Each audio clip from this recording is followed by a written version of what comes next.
Hello everyone and welcome back to our channel. Before I get started tonight on our topic, I just want to remind everyone present that we welcome all and that we are intolerant of intolerance and to please be respectful of everyone else in the chat. Today's topic I actually almost didn't end up addressing.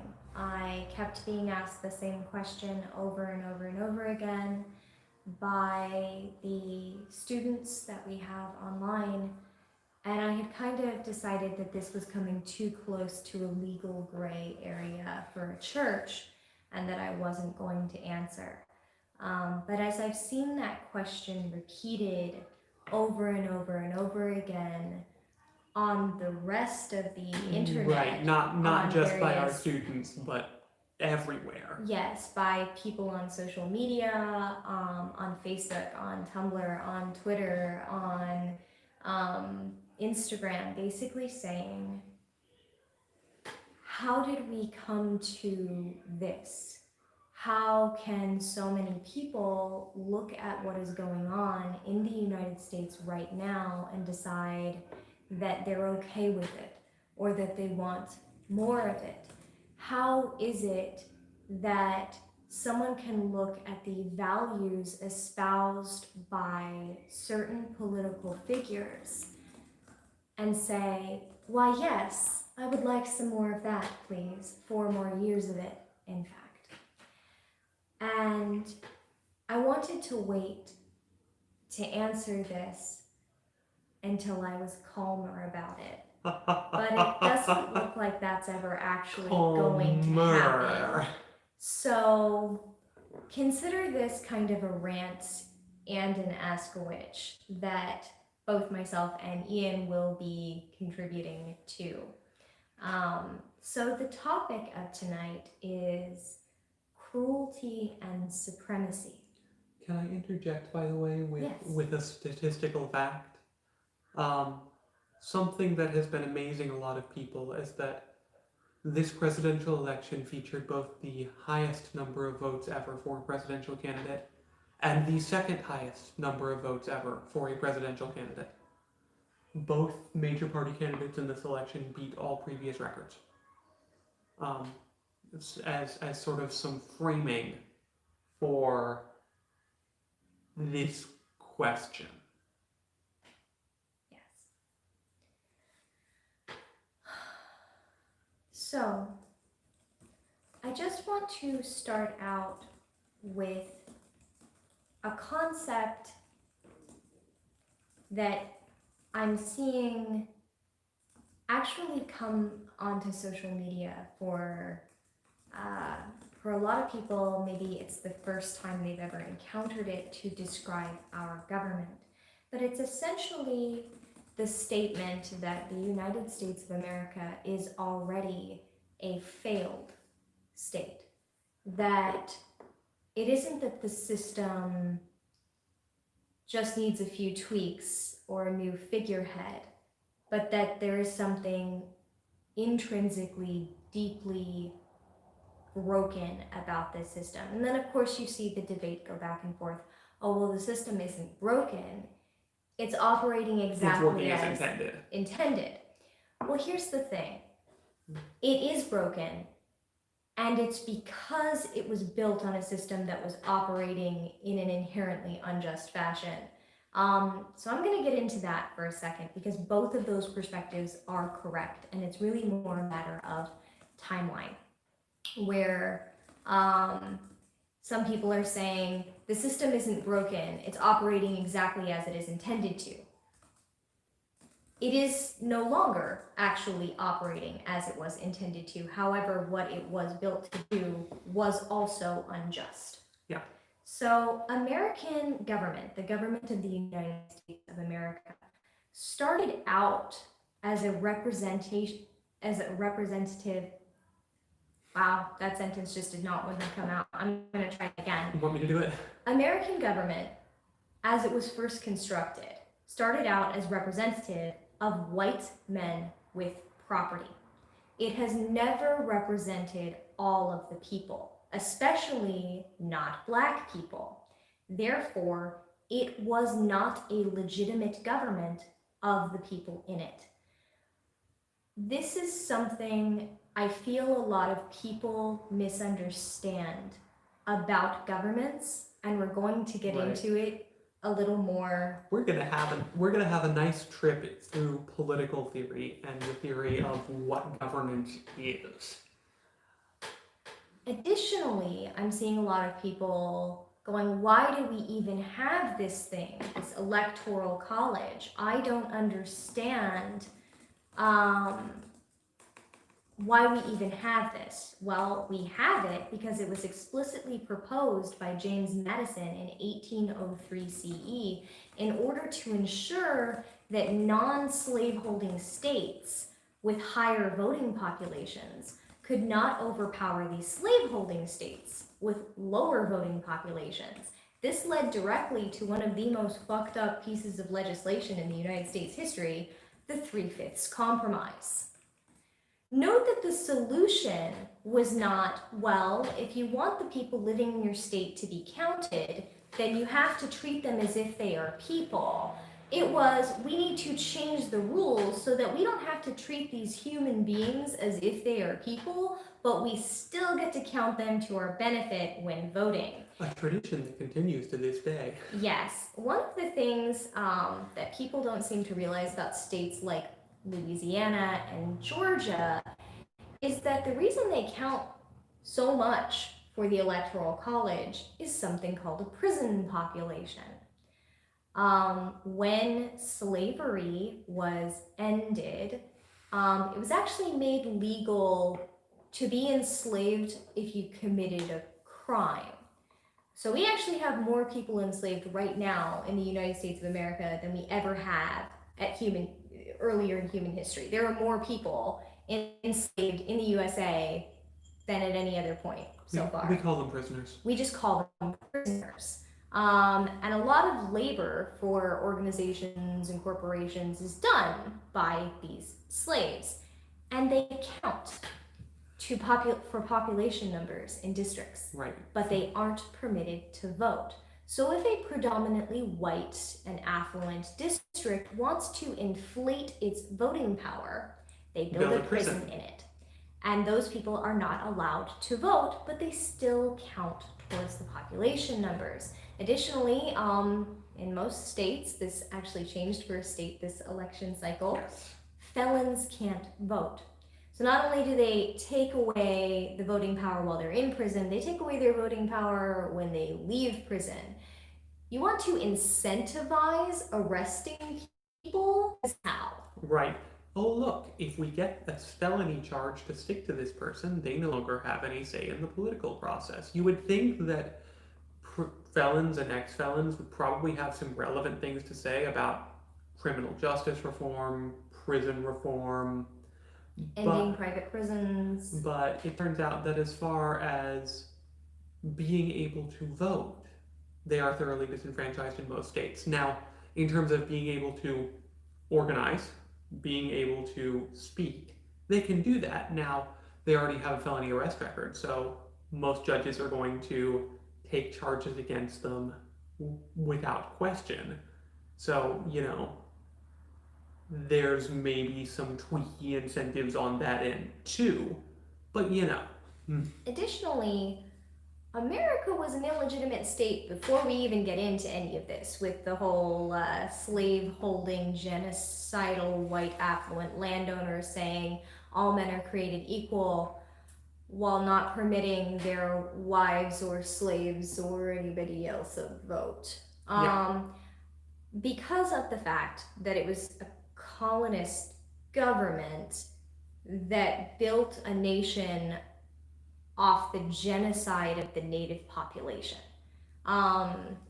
They violated basically every treaty that they ever signed with the First Nations people and stole the majority of the land that the United States calls the United States. Although, as a side note, A judge recently decided that one treaty in Oklahoma had to be honored and just gave a bunch of territory, including Oklahoma's second largest city, back to a First Nation. Yes, which And I I'm can't just remember the name right now. I apologize for that. Which is going to be a really interesting precedent. yeah, I'm very excited about that. But Yeah, if you look at something like what happened to Hawaii, how can you call that a legitimate seizure of territory? It wasn't. It was right. completely If such a thing illegitimate. exists, that isn't it. We stole a sovereign nation. Um, so the state was always illegitimate, but it was functioning as intended. It was intended that the only people whose lives were supposed to matter, according to the state, were white, affluent, land owning, slave owning individuals. That was how it was structured from the very get go. So when someone tells you that they're a constitutional purist and they want to go back to the original United States of America, Consider what that means. consider what that means.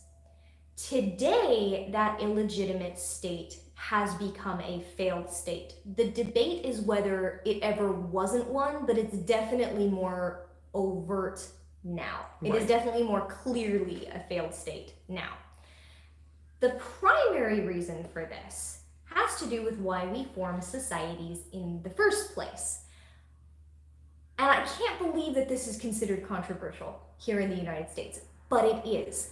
The population has been so programmed and propagandized Right. and manipulated through everything from television to the education system that this is controversial, when this is literally basic anthropological theory. Yes. Like this is what we use if you're looking at any civilization. When do we say a civilization begins? We say civilization begins when a collection of people start working together in order to take care of and assist each other, including those who are not capable of taking care of themselves. Yes. If you look at the archaeological record and the bodies that we have uncovered from prehistory, the measure of the beginning of any civilization, the beginning of any society is when you see long injuries not mean death. Long-term chronic illness not mean death. When you can see the evidence on the bodies that people took care of one another. Right. There's an anthropologist named Margaret Mead who was asked, what do you consider to be the first sign of civilization? And the answer that she gave was a femur that had been broken and healed.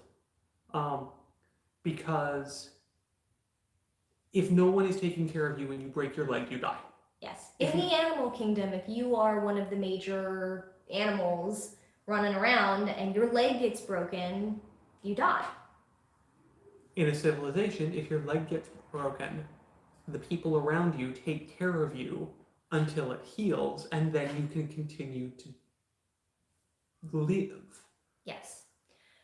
Societies and civilizations then form governments as a means of outsourcing us taking care of one another, so that it is in the hands of those who are able to specialize in it and therefore do so more effectively, so that the rest of us can get on with our daily lives.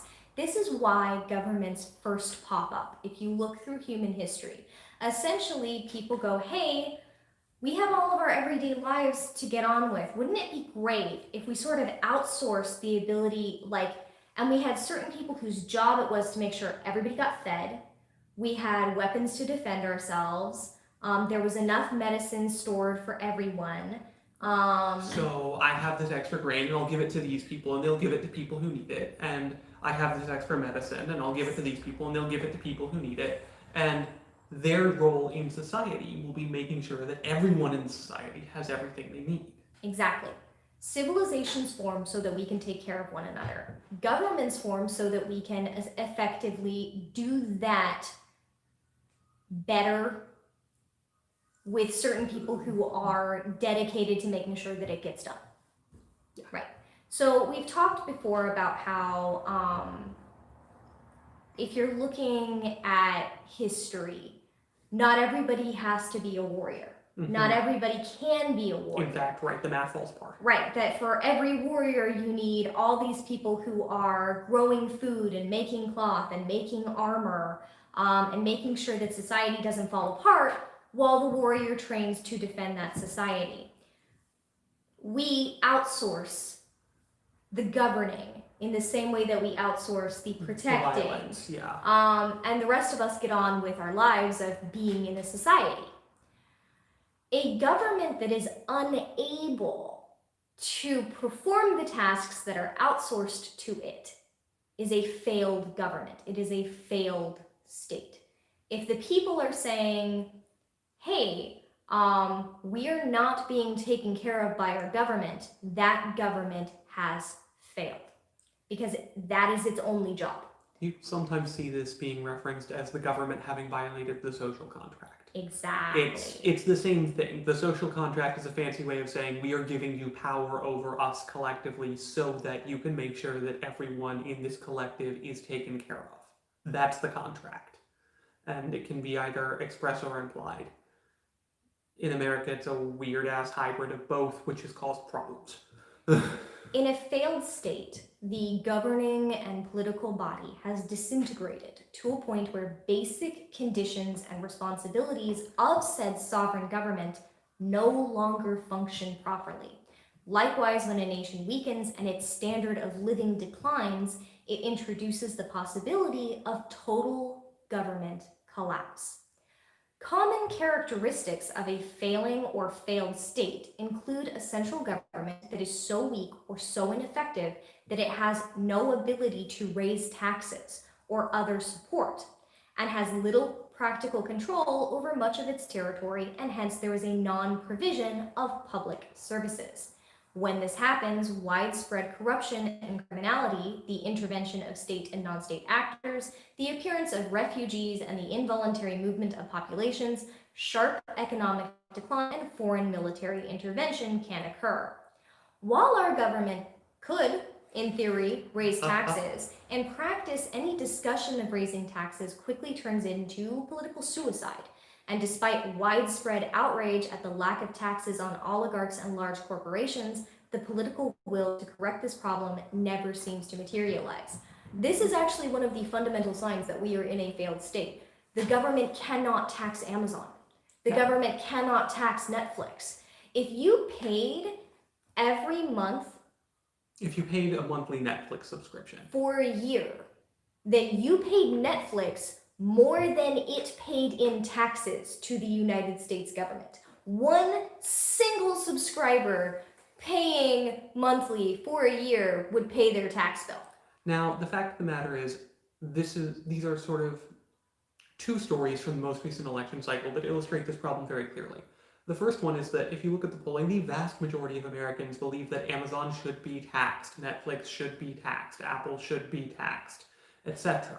The problem is, somehow, despite the fact that everyone seems to agree that this should happen, it never does. No. The second thing is, I will name a candidate because in this case it's relevant to identify it, Joe Biden's tax plan.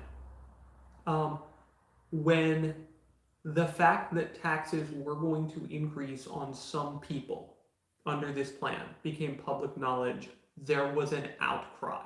This despite the fact that the people who taxes were proposed to be raised on were people making over $400,000 a year in taxable income, and the increased rate would only be on money over that. And the fact of the matter is, that's a very low percentage of people, and it's certainly not the people who the public outcry was among. No. Somehow, raising any taxes on anyone ever gets you politically crucified. And that was all the YouTube ads for weeks was that clip of He's going to raise your taxes. He's going to raise your taxes. I don't make $400,000 a year. I don't know anyone who makes $400,000 a year. If I did, I'd be okay with paying a little more on the $400,000 and first dollar. Yes, because it only starts after 400 grand. You get 400 grand to live off of, and then we're going to increase your taxes on anything over that. Yeah. Anyway, Moving on.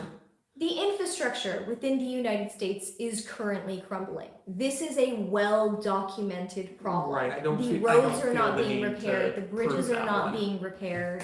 There is a major issue. The sewage and water infrastructure. Oh yeah, you wanna talk California's about- electrical grid. Right, you want to talk Brown about a House. failed state? How long did Flint go without clean water? They don't have Do it they yet. have clean water? Hang Yeah. on.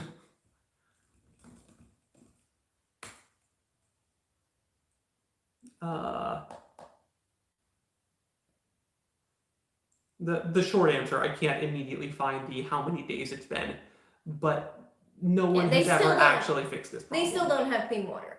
Okay. We are the only theoretically civilized nation in the world not to provide public health care. We currently have the 25th ranked education system in the world, one place behind Czechia, and we score closer to 60th place than first.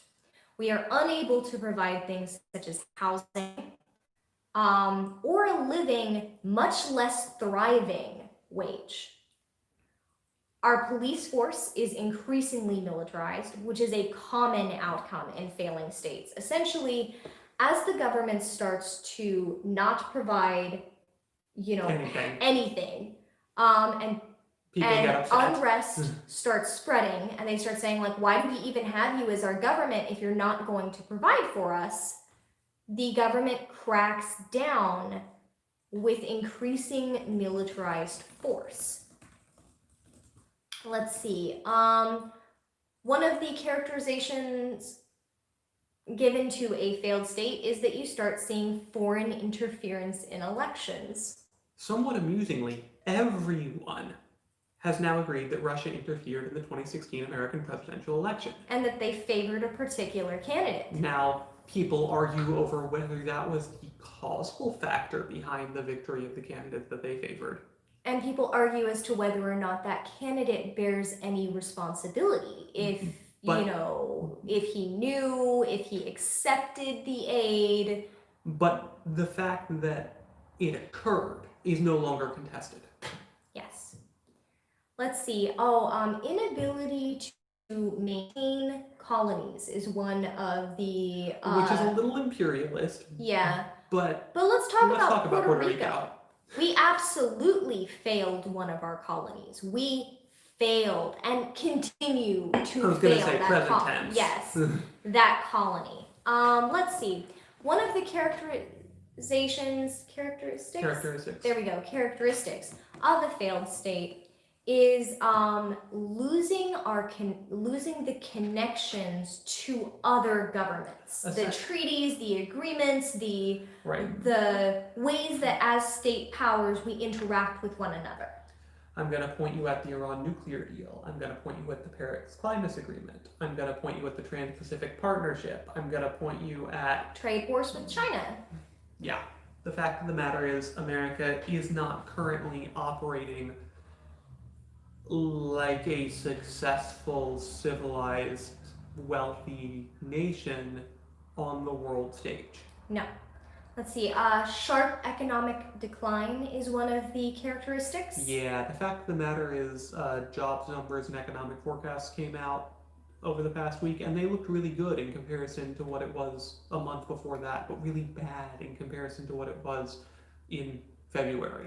There are more people unemployed right now in the United States than during the Great Depression and the Great Recession combined.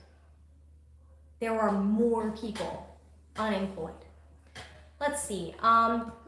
Inability to address disease. I mean, that led to, let's see, in the 530s, Justinian and his empire encountered the rampant spreading Black Plague.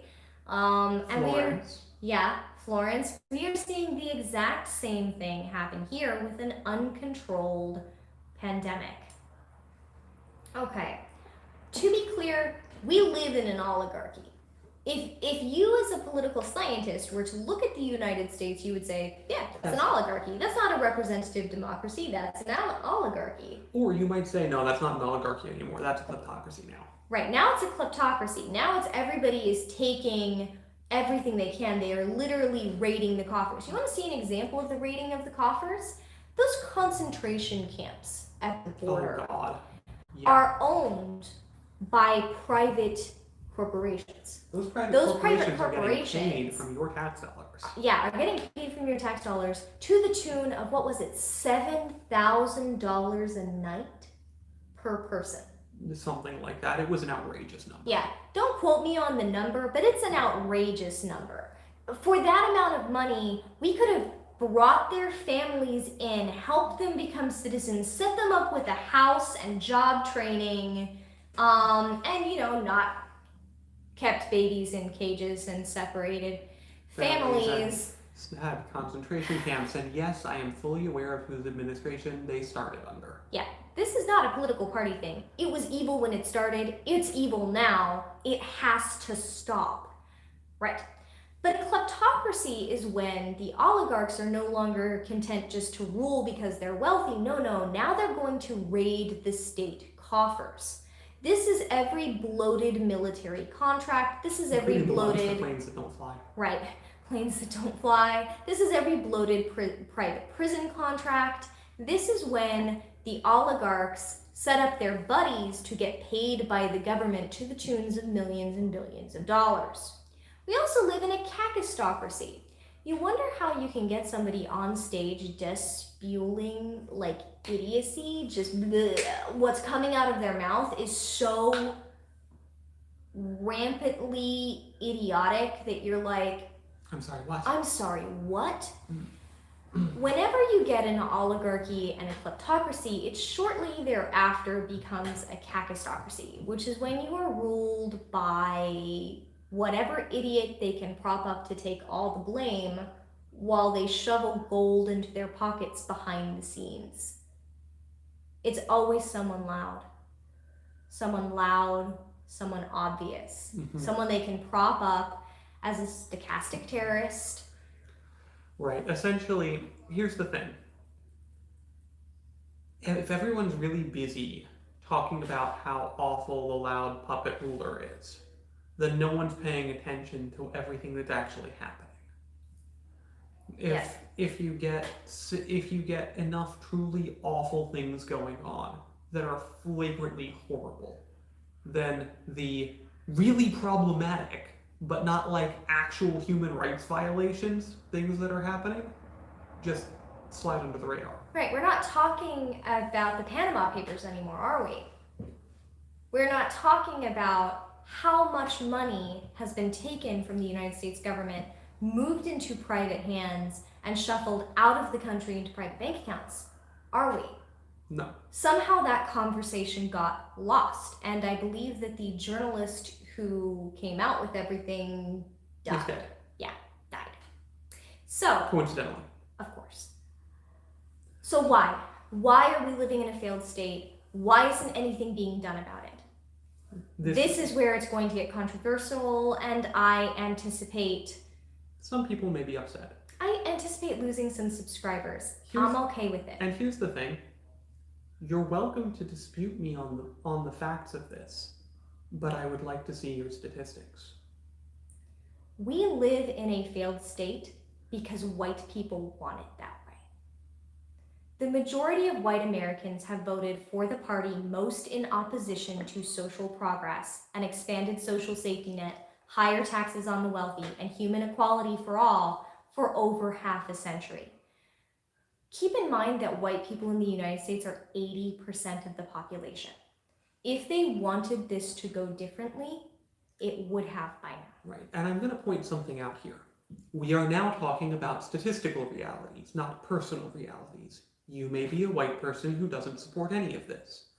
I'm glad that you exist. I'm glad that you exist. But statistically speaking, in aggregate, this is the way that white Americans have behaved. Now, this is very difficult for some people to accept. Because they go, I would never support any of that. And that's fantastic, and I hope that you keep speaking out. But the fact of the matter is, when you run the numbers, this is what white people, in aggregate, support. Here are some of the things that white Americans have as an aggregate, not speaking for any specific person, supported. Segregation, endless war, although in fairness, basically every political party seems to support that. Inequality, billionaires. See previous comment about political parties. Capital as what defines human value, as what is more important than human value, which again, both parties. Guns and religion as primary social values. Let's see. Here are some of the things that white Americans have as an aggregate opposed. Desegregation, civil rights, women's rights, reproductive rights, LGBTQIA rights, their own health care, their own retirement, their own child care, and public goods of any kind whatsoever. What this means is that white people have historically fought to keep the United States not only as an illegitimate government, not only as an illegitimate state, but as a failed state. Because if the government is not providing for all of its citizens, then it's failing. And white people don't want it providing for all of its citizens. The majority of white people in America are in fact opposed to policies that would take care of everyone in the country. They have consistently voted against policies that would improve the lives of all citizens. Instead, they prefer to rely on the existing deeply flawed social structures that also do not benefit them, but they benefit them more than they benefit people of color. So here's the thing. As currently constructed, America doesn't benefit anyone who isn't born wealthy. It's just a question of how far behind you start. And it turns out that if you are white, you start less behind. If you are male, you start less behind. If you are cis and straight, you start less behind. This is why we sort of joke about video game difficulty levels. It's only kind of a joke, but being born into wealth is playing the game on easy mode. Being born sort of cis het white man is playing the game on not as easy mode. And you sort of go down from there. It's very much a tiered system. All these systems are designed to be biased and to favor a particular person. And it's the same person that the government was set up to favor at its construction. But increasingly, those people, unless they are also rich, are being let down by the system as well. It's also failing them. Unless they're rich, a white, cis, straight man probably doesn't have good health care, probably doesn't have a social safety net, probably is one paycheck away from disaster. If you're one paycheck away from homeless, then the system has failed you. So it's failing them too. But it's failing them less. And it turns out that they like the power imbalance enough that they don't care that it's failing them as well. This leads to the fundamental question of why? Why would this large group of people continually make choices that are not in their own best interest either? Because let's be fair, like toxic masculinity, this failed state, everything from the gender roles in our culture to the lack of healthcare in our culture, it fucks over those cis, straight, white men as well. Yes. It does. It hurts them. So why is this huge group of people still voting for this? Why are they still behaving self-destructive in the aggregate? And it is because there is a lie that is believed by very many people that some people are superior to others, that some lives are worth more than others. And they see the lives of white people in general and their own personal lives in particular. Because remember, this system encourages you to look out for just your own, not anybody else, as being worth more than the lives of anyone else. It is a question of deserving.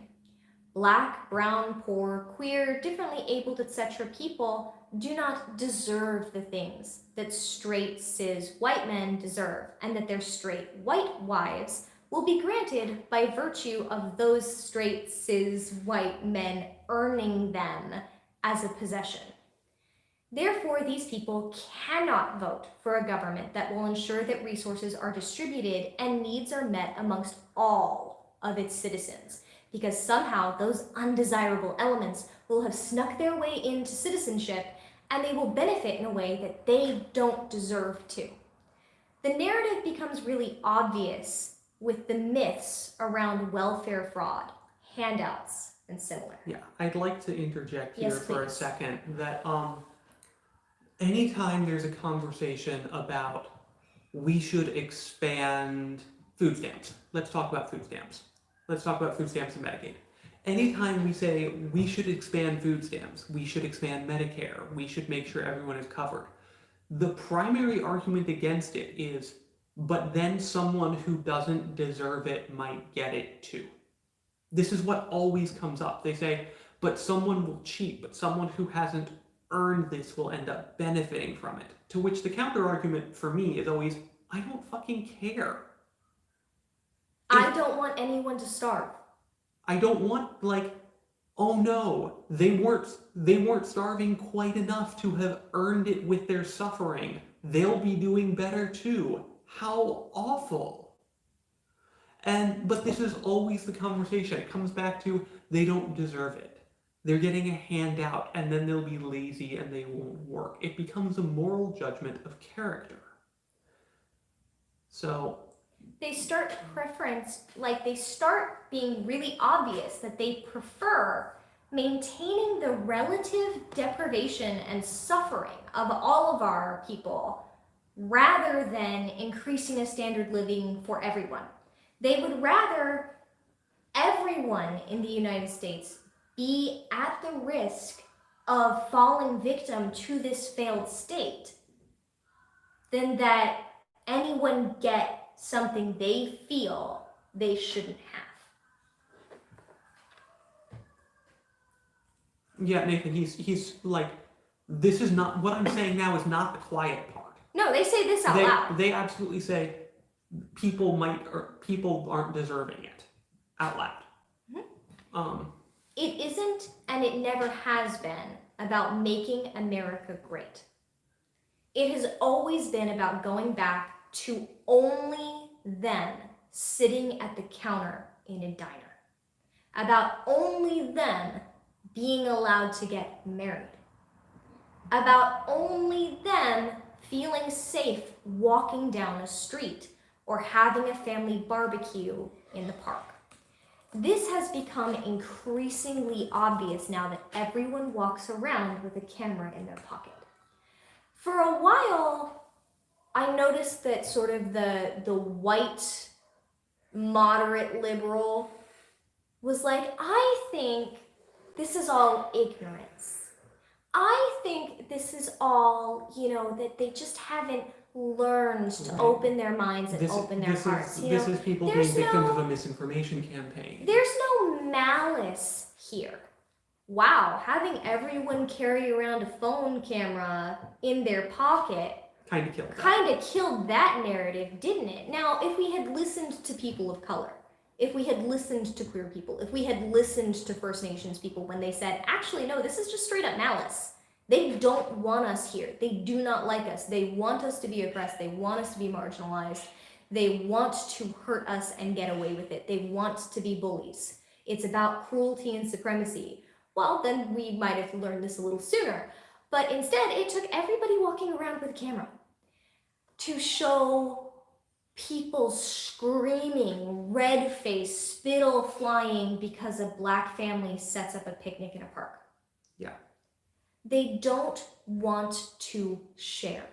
They do not want to have to obey the social construct, why we create societies in the first place. They want society to be for white people only, cis, straight, white, affluent people only. Yeah.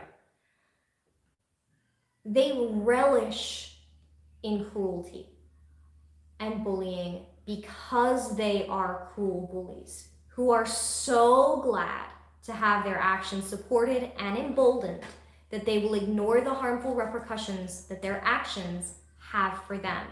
They're so glad that there's a stochastic terrorist saying everything they've wanted to say, saying the quiet part out loud. Yeah.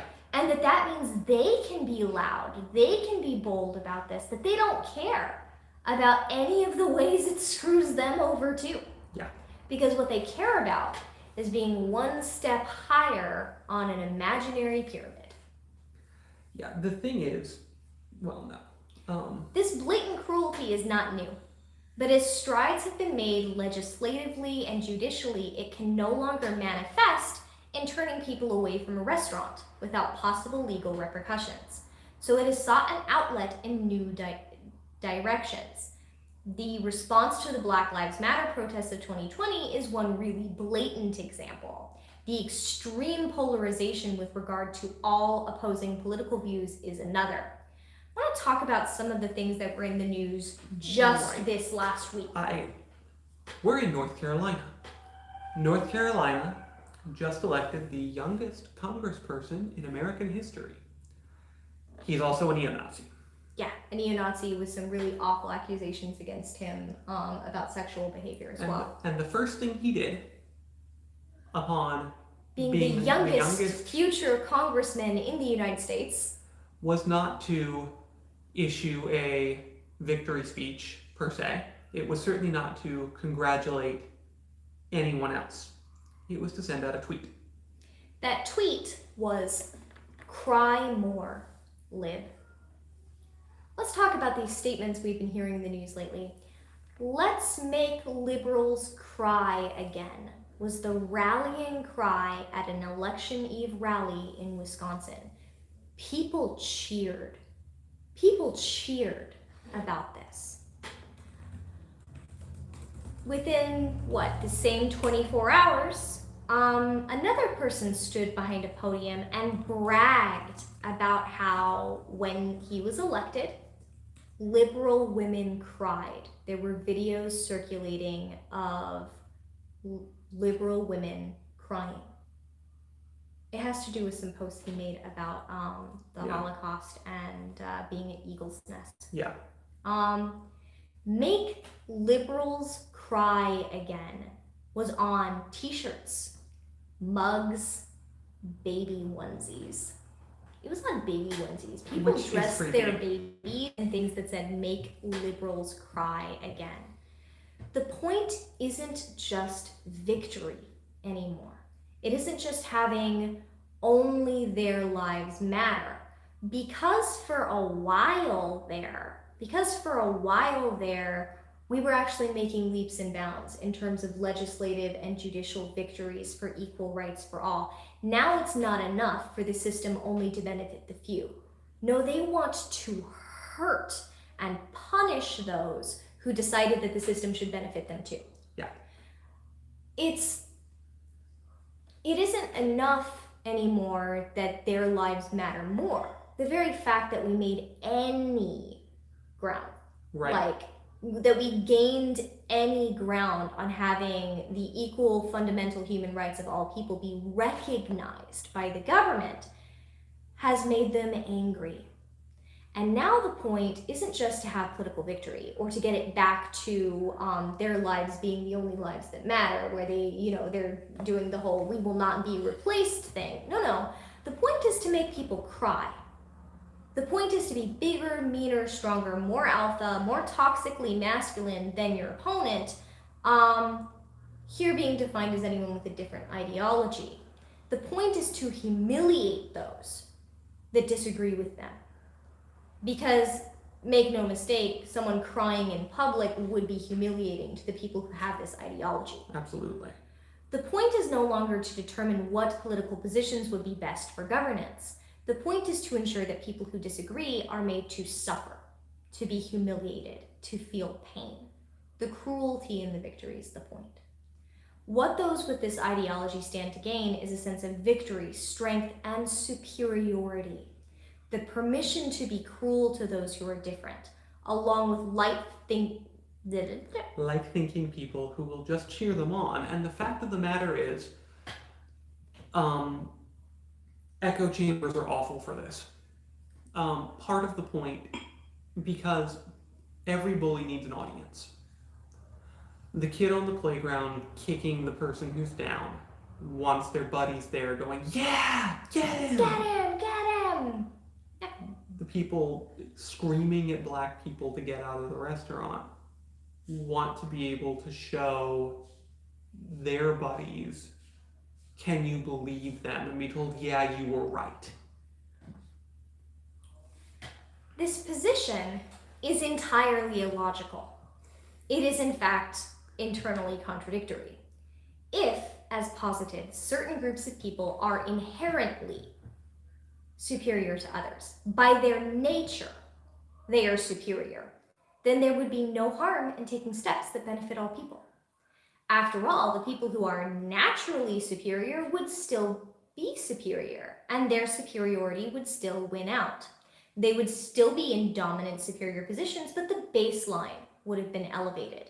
Everyone else would be able to have their needs met, thanks to the social contract, and the superior specimens would rise to even greater heights.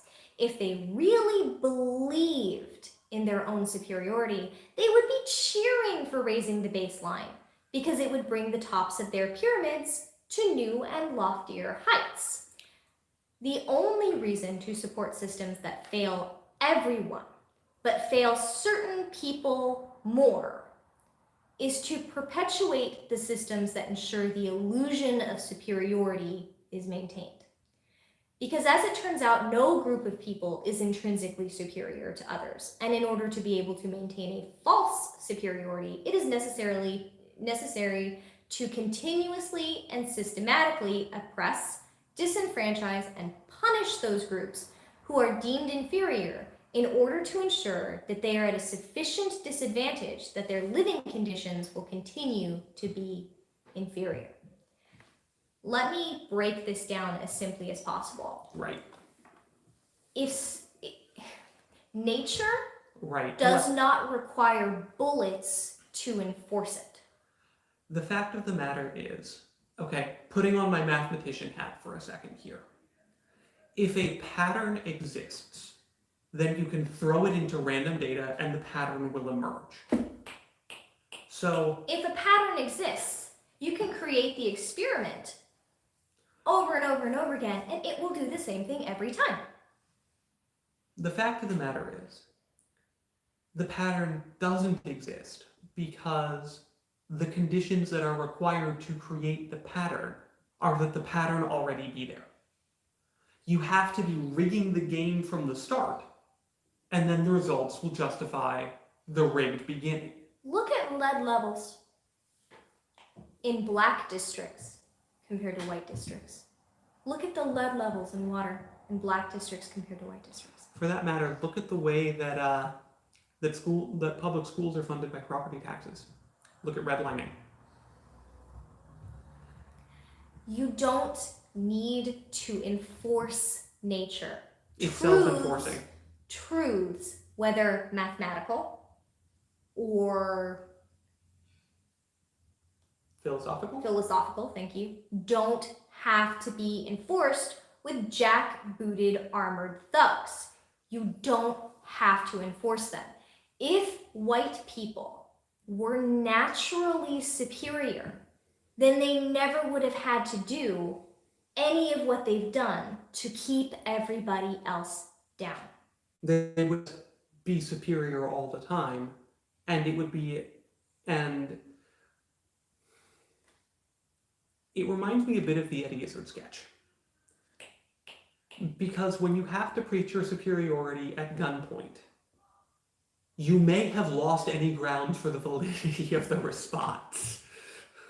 So what they do is they create systemic enforcement mechanisms, such as the SATs, which were originally designed to keep people who were Jewish out of institutes of higher learning. The person who created it has admitted this. Yes. This is public record. He said, I thought there were too many Jewish people getting into colleges. I decided to create a test that would favor white people over Jewish people and keep them out.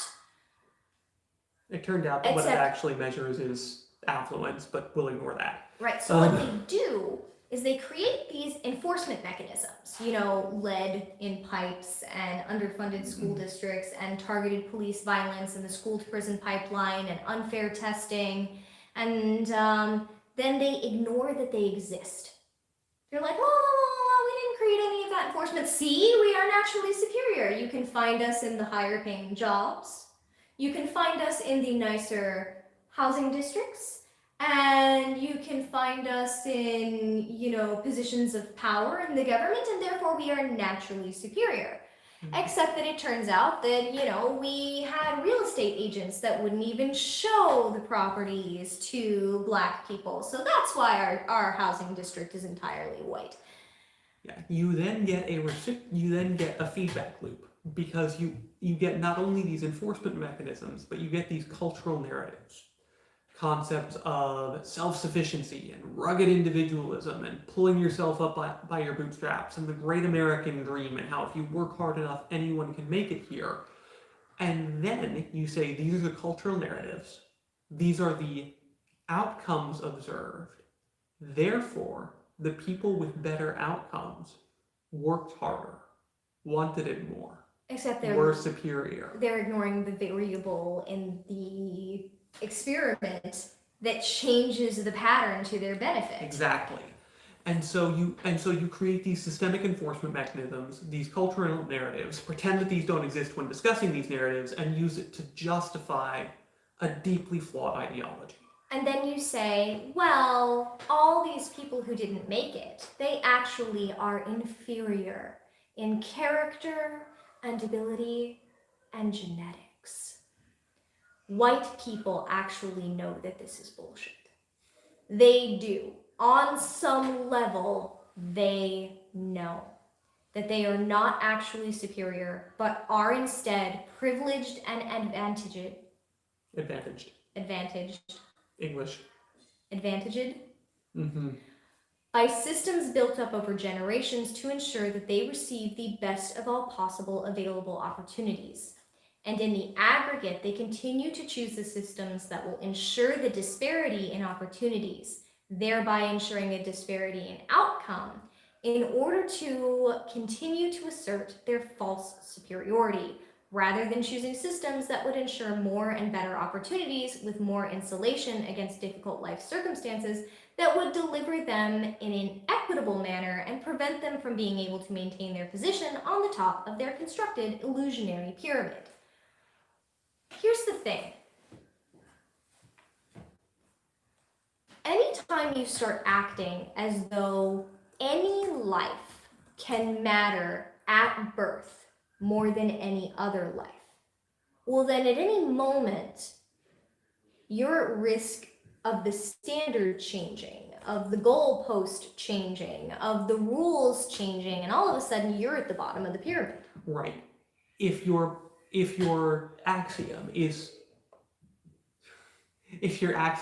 all animals are equal, but some are more equal than others.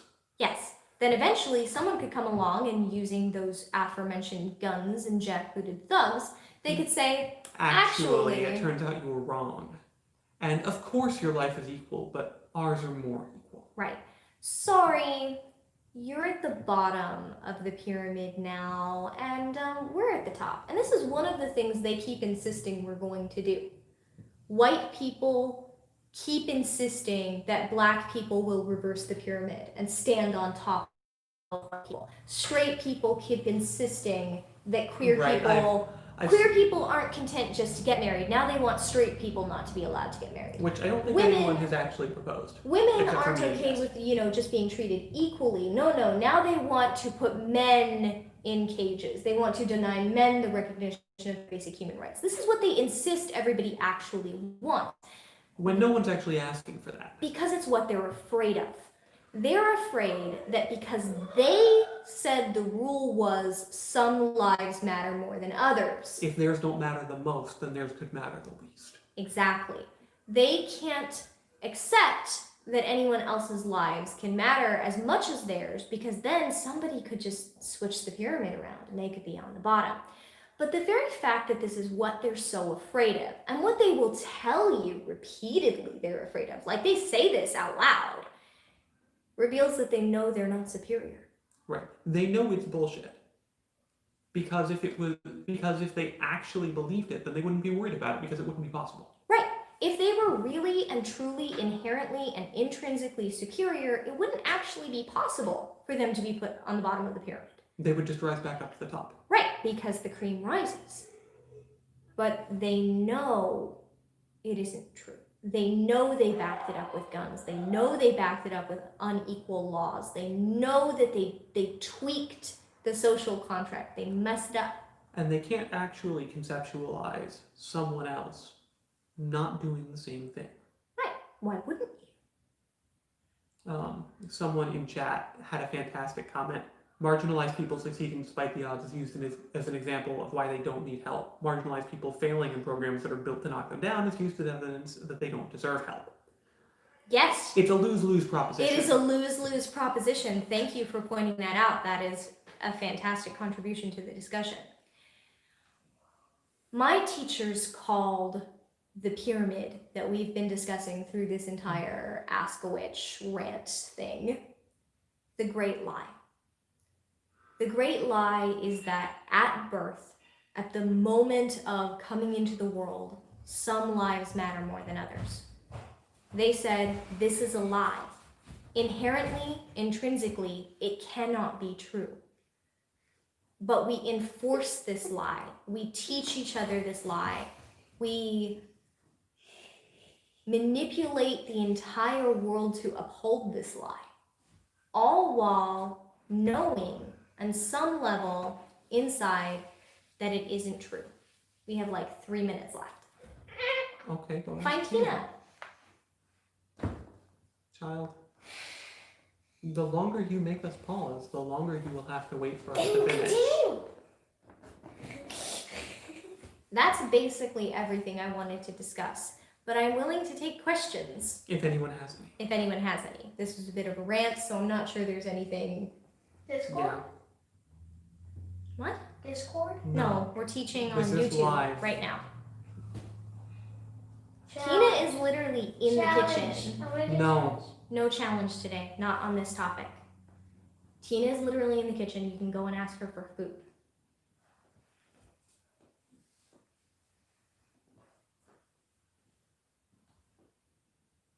How do we fix this problem? What a wonderful question. Unfortunately, throughout history, what we've seen when a government becomes a failed state that is an oligarchy, kleptocracy, and kakistocracy led by a stochastic terrorist is that government collapses. It's actually happened a lot through human history. The average civilization lasts about 250 years. Something like that. Yep. Guess how long we've been around. Yeah. Um, Do you think people will get over this in our lifetime? I personally don't. I'm known to be very cynical. But I think that at this point, there are enough people currently alive and around our age who have these ideas entrenched that I certainly don't think it will be eliminated. If we're lucky, it will become a marginal position again. Well, I say again, it will become a marginal position. It is my hope that the internet will actually influence this. One of the things that I have noticed... Travel is amazing and the internet can kind of sub in. Right. One of the things that I have noticed is... Okay, this goes two ways. Because you see the internet be used to create these online echo chambers, to spread misinformation, to spread propaganda, to spread lies. Will you just go help him? What? To spread lies and to further this agenda of superiority and cruelty. But you also see it go the other way. You see people stepping out of their own communities in a way that wouldn't happen. People communicating to each other across cultural lines, across racial lines, across ethnic lines. You see voices that historically wouldn't be elevated, wouldn't be heard, be broadcast to a wide audience because of the internet. It really is changing things. At any given time, someone has at their fingertips the sum of all human information and misinformation. They can talk to people across divides that would have kept one person in one neighborhood and the other in another, and never the twain shall meet. And they can talk to each other, and they can share ideas, and they can learn that really we are all human and we all do matter. One of the things I really dislike about the all lives movement is, yes, all lives do matter. Fantastic, great. Right I'm now glad we're that we talking agree about about that. Let's save the black ones now. The All Lives Matter movement should have been about this exact problem and saying, let's end white supremacy, let's end, imperialism, let's end war. Except that it's really not about all lives matter. It's about shut up and stop talking about black people. Yes, but then it drives me nuts that they got to claim that phrase. Yeah. Anyway. I have fun arguments about that. Right, it's like, fantastic, you agree all lives matter, let's save the black ones now. There is an old saying that that travel is the enemy of prejudice. Because it's very hard to go see other people living a different way that works. Right, and still loving their children and still yeah. And still think of them as subhuman. And although travel is expensive and currently dangerous, thank you, pandemic. Right, and currently forbidden, we can't actually go anywhere. All these people who are like, I'm gonna leave now that things didn't go my way. It's like, okay, A, you apparently actually do support immigration when someone feels failed by their government. And B, where are you gonna go? You can't go anywhere. But in some ways, if we let it, the internet can do a similar thing. Yes. I feel it has done both a great deal of good and a great deal of harm, that the internet can connect people across community lines. The question is, which one wins? Which one beats out? And the answer is, I don't know. Yeah. So part of the problem is that even as the younger generation is educated through the internet and does broaden their minds and does accept that other lives matter and it's not just about them. On a statistical demographic level, that side does seem to be winning over time. Yes, the issue is that the people who are making policy, who are drawing the districts are not those people. Right. Closing polling places, trying to get certain votes thrown out, the people in power aren't those people. So we all have to work together to get the people in power to be those people, the people who have a broader perspective, who talk across ethnic lines and cultural divides and... Right, so I guess part of the answer to this is community support and organization. To the point where you have a whole bunch of people going, this isn't okay, who are able to collectively say to people in positions of authority, we want these voices heard too. We want these other positions. Someone said, only when all of the pieces are back in the bag are they equal. Quote about chess, your tarot history. Like, only when people stop this game of supremacy, of winning, and of these rules and of these precedents. Yeah, when all the pieces go back in the bag, they're equal again. Yeah. All right, so I think that is our rant for this evening. Thank you for joining us. I really appreciate that you stuck with us. It was long, but this is our answer to all those who have been asking us, what's happening? What am I looking at? I don't understand it. That's our answer. This is what's happening. We are going to be having something similar to this in article form, a little more polished, with up sources. on our website with sources relatively soon. In the next day or so. Be safe out there, everyone, and keep trying, please.